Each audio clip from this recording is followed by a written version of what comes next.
হ্যাঁ এভরিওয়ান, আমি রাকিবুল। এই ভিডিওতে আমি মেইনলি যে বিষয় নিয়ে কথা বলবো সেটি হচ্ছে হলো ইংলিশ রিডিং। আমি কথা বলবো ইংলিশ রিডিং এর বেনিফিটস এবং এই রিডিং ইংলিশটি আপনি কিভাবে ভালো করতে পারেন। রিডিং ইংলিশটা এই কারণে আমাদের করা উচিত, কেননা এর সাথে বেশ কিছু বিষয় জড়িত আছে যেটা আপনি দিনের পর দিন আপনি এটাকে আয়ত্তে আনতে পারবেন। আপনি একবারে পারবেন না। তো ইংলিশ রিডিং এ যদি আপনি ভালো করেন তাহলে আপনার যে বেনিফিট গুলো আপনি পাবেন, যেটা আমি বলতে চাচ্ছি এই ভিডিওতে। প্রথমত আপনার ভেতরে একটা ফ্লুয়েন্সি তৈরি হবে এবং কনফিডেন্ট হবেন আপনি। কারণ আপনি পারফেক্টলি যখন আপনি পড়তে শিখবেন, অলরেডি আপনার ভেতরে এক ধরনের ফ্লুয়েন্সি তৈরি হবে। কোনো রকম জড়তা ছাড়াই আপনি ইংরেজি ভাষাটাকে বলতে পারবেন। আই মিন আপনি পড়তেও পারবেন। আপনি পড়তে পারছেন মানে আপনি সেটাকে বলতেও পারবেন। এখন বলতে কখন পারবেন? যখন আপনার সামনে অসংখ্য এক্সপ্রেশন আপনি পাবেন, তখন কিন্তু আপনি নিজেও ওই এক্সপ্রেশনে কথা বলতে পারবেন বা পড়তে পারবেন। তো ইংলিশ রিডিং করলে আপনি এক ধরনের এক্সপ্রেশনও পাবেন। কারণ প্রত্যেকটা সেন্টেন্স আপনাকে একেকটা এক্সপ্রেশন শেয়ার করবে।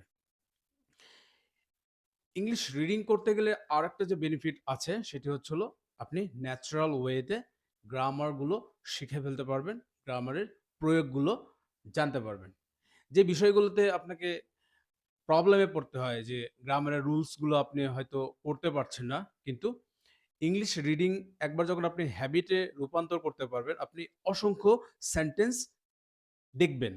সেই সেন্টেন্সগুলো বিভিন্ন ধরনের সেন্টেন্সগুলো কিভাবে মেক হচ্ছে, কতটা সহজ করে মেক করা হচ্ছে, এই জিনিসগুলো আপনি ন্যাচারালি, এক কথায় সহজাতভাবে আপনি এই ইংলিশ সেন্টেন্সের প্যাটার্নগুলো শিখে ফেলতে পারবেন।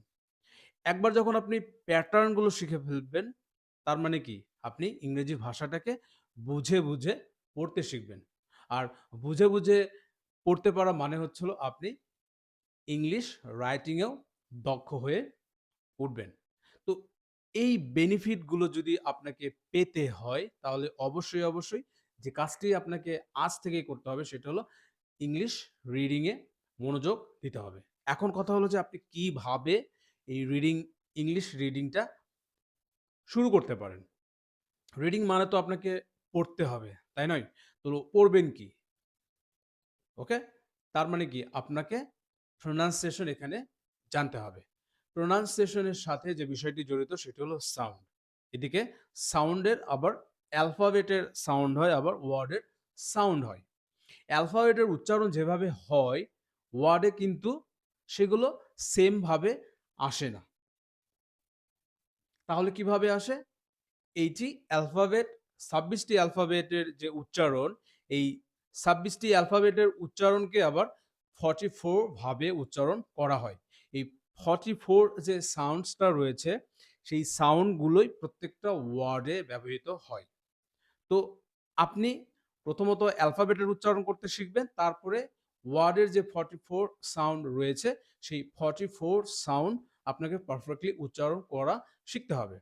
প্রথমত আপনি ওয়ার্ডে শিখবেন। সেই ওয়ার্ডগুলো দিয়ে কোনো একটা বাক্য আপনাকে মেক করতে হবে।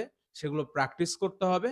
করে রিয়েল যে ইংলিশ লেখা আছে, সেই লেখাগুলো আপনাকে পড়তে হবে। এবং এই পড়তে গিয়েই আপনার ফ্লুয়েন্সি তৈরি হবে। আপনি ইংলিশ গ্রামারের যে প্রয়োগ আছে সেটা আপনি পড়ে বুঝতে পারবেন। আপনি ন্যাচারাল ওয়েতে ইংরেজি ভাষাটাকে বুঝতে শিখবেন। আপনি রাইটিং করতে পারবেন। আপনি বিভিন্ন এক্সপ্রেশন এর মুখোমুখি হবেন। সেই এক্সপ্রেশন গুলো কিভাবে ইংলিশ ল্যাঙ্গুয়েজে হয় সেটা যখন আপনি জানবেন, আপনি নিজেও ওই ধরনের এক্সপ্রেশন করতে পারবেন। তো আমরা জানলাম যে ইংলিশ রিডিং এর বেনিফিট কি, কি হয় এবং কিভাবে আপনি রিডিং ইংলিশ রিডিংটা করতে পারেন। তো এর পরবর্তী ভিডিওতে আমি ইংলিশ অ্যালফাবেট ২৬ টি অ্যালফাবেট রয়েছে, সেই ২৬ টি অ্যালফাবেটকে পারফেক্টলি কিভাবে উচ্চারণ করতে হয় সেটার উপরে ভিডিও বানাবো। তো ভিডিওটি যদি আপনি পেতে চান তাহলে অবশ্যই লাইক, কমেন্ট এবং শেয়ার করুন। এবং তারপরের যে ভিডিওটি আমি মেক করব 1 বাই 1 সেটা হলো 44 সাউন্ডস। সেখানে থাকবে যে 44 সাউন্ড কিভাবে উচ্চারণ করতে হয়, সেগুলোর প্রয়োগ কিভাবে হয় এবং সেন্টেন্সে কিভাবে সেগুলো আসে। কেননা এটা করতে পারলে আপনার জড়তা কমে যাবে, আপনি ফ্লুয়েন্ট হতে পারবেন। তো আশা করছি এই ভিডিওটি আপনার ভালো লেগেছে। এই ভিডিওটি আপনার কাজে আসবে। ভিডিওটি যদি কাজে আসে অবশ্যই লাইক, কমেন্ট এবং শেয়ার করে দেবেন এবং আমার কমিউনিটিতে যুক্ত হবেন।